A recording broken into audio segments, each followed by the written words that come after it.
बिहार में महज 3 से 4 महीने के बाद चुनाव होने जा रहा है और इस चुनाव से पहले जो संकेत आ रहे हैं बिहार में मौजूदा सरकार के लिए ठीक नहीं है। वहीं नीतीश कुमार और जो गठबंधन भारतीय जनता पार्टी के साथ उनका है, लेकिन उनके लिए कहीं ना कहीं मुसीबत कम होता हुआ नजर नहीं आ रहा है।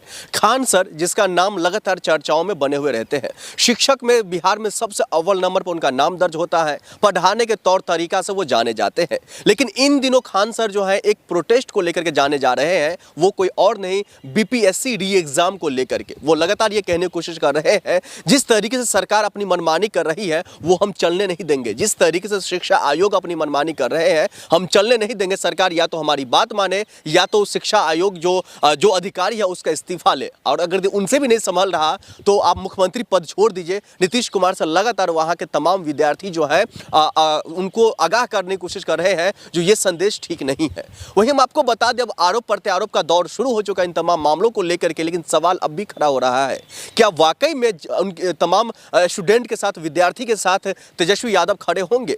तेजस्वी यादव का नाम इसलिए सामने आ रहा है दर्शकों, क्योंकि जब भी वहां पर प्रोटेस्ट होते हैं, पटना में हो, बिहार के किसी भी कोने में प्रोटेस्ट कर रहे हो, चाहे वो आम लोग हो, किसान हो, स्टूडेंट हो या फिर कोई भी कर्मचारी हो, उनके साथ वो खड़े होते हुए दिखाई देते हैं। जिस क्षेत्र में प्रोटेस्ट होता है उस क्षेत्र के डीएम से, उस क्षेत्र के अधिकारियों से वो बातचीत करते हैं और कहते हैं आप इनकी समस्याओं का हल कीजिए। वो विपक्ष में है, लेकिन उसके बावजूद सत्ता पक्ष जैसा वो कामकाज करते हुए दिखाई दे रहे हैं। अब ऐसे में सवाल ये खड़ा हो रहा है, जो आखिरकार आने वाले 3 से 4 महीने के बाद लगभग माना जा रहा है जो विधानसभा चुनाव का आगाज हो जाएगा, लेकिन अब सवाल खड़ा हो रहा है, क्या आगाज होने से पहले वहां पर जो है विनाश होने का जो तौर तरीका और संकेत आ चुका है मुख्यमंत्री को लेकर के, वहां के सत्ता पक्ष को लेकर के, वहां के जो तमाम अधिकारियों को लेकर के। क्योंकि कहा यह जा रहा है जिस तरीके से वो अपने मनमानी कर रहे हैं अधिकारी, चाहे वो स्टूडेंट के साथ हो, आम लोगों के साथ हो, गरीब लोगों के साथ हो,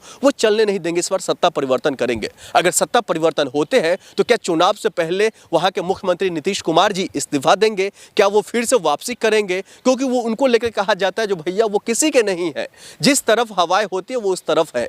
चाहे अब कुछ दिन पहले की अगर बात करें तो प्रधानमंत्री जी से मुलाकात होती है, तब भी उनको लेकर के कहीं ना कहीं नाराजगी वाली भरी तस्वीरें जो है भरे मन से सामने आते हैं। तो वहीं दूसरी तरफ जो है अब कहा यह जा रहा है, जो जब से वहां पर लीडर ऑफ ऑपोजिशन यानी कि राहुल गांधी जी बिहार जाते हैं तो कई मामले जो है अब साफ सुलझता हुआ दिखाई देते हैं, चाहे वो एनडीए को हो या फिर यूपीए को लेकर के हो। अब ऐसे में सवाल ये खड़ा हो रहा है, जो क्या वो तमाम चीजों को दरकिनार करके, यानी कि भारतीय जनता पार्टी का साथ छोड़ करके, उनके साथ रहे विचारों को छोड़ करके, क्या वो वापसी करेंगे इंडिया अलायंस में? नीतीश कुमार जी क्या इंडिया अलायंस में आकर के जो है इंडिया अलायंस का साथ निभाने कामकाज करेंगे इस विधानसभा चुनाव में? ये अपने आप में बहुत बड़ा सवाल है। और सवाल ये भी खड़ा हो रहा है दर्शकों, जो अगर वो इंडिया अलायंस में आते हैं तो क्या मुख्यमंत्री नीतीश कुमार होंगे या फिर तेजस्वी यादव होंगे? ये तो तय वहां की जनता करेगी। आप देख रहे थे फॉरएवर न्यूज़। नमस्कार।